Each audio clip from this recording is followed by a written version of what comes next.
दोस्तों, आप सुन रहे हैं तेनालीराम की कहानियां व्यापारी और तेनाली पार्ट 1। आइए शुरू करते हैं। एक बार राजा कृष्णदेवराय के दरबार में एक विदेशी व्यापारी आया था। इस व्यापारी ने राजा से मुलाकात कर कहा कि उसने सुना है कि राजा के पास कई सारे मंत्री हैं और उसने इन मंत्रियों की बुद्धिमानी के बारे में काफी कुछ सुना हुआ है। इस व्यापारी ने राजा से अनुमति मांगी कि वो उनके मंत्रियों के ज्ञान की परीक्षा लेना चाहता है। राजा ने भी उस व्यापारी की बात मान ली और कहा कि वो उनके मंत्रियों की बुद्धिमानी की परीक्षा ले सकते हैं।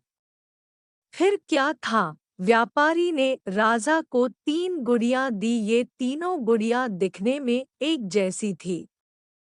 गुड़िया राजा को देने के बाद व्यापारी ने राजा से कहा कि आपके मंत्री मुझे 30 दिन के अंदर एक जैसी दिखने वाली इन गुड़ियों में क्या अंतर है ये बताएं। राजा ने भी व्यापारी की बात मानते हुए अपने राज्य के मंत्रियों को बुलाया और उन्हें ये कार्य करने को दिया। हालांकि राजा ने तेनाली रामा को ये कार्य नहीं सौंपा था, लेकिन लंबे समय तक कोई भी मंत्री ये नहीं बता पाया कि आखिर एक जैसी दिखने वाली इन गुड़ियों में क्या अंतर है।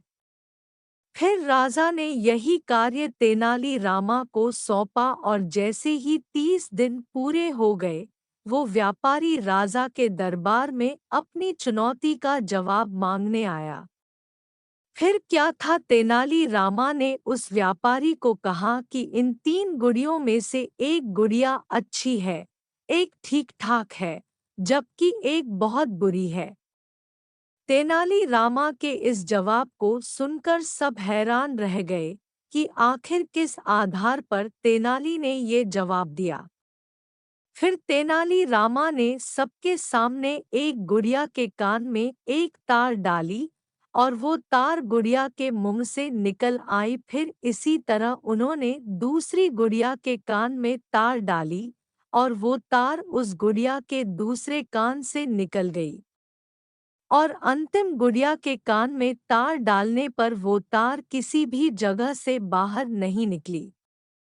जिसके बाद तेनाली रामा ने कहा कि जिस गुड़िया के मुंह से तार बाहर निकली है वो गुड़िया बुरी है, क्योंकि उसको अगर कोई कुछ बताएगा तो वो सबको उस बात की जानकारी दे देगी।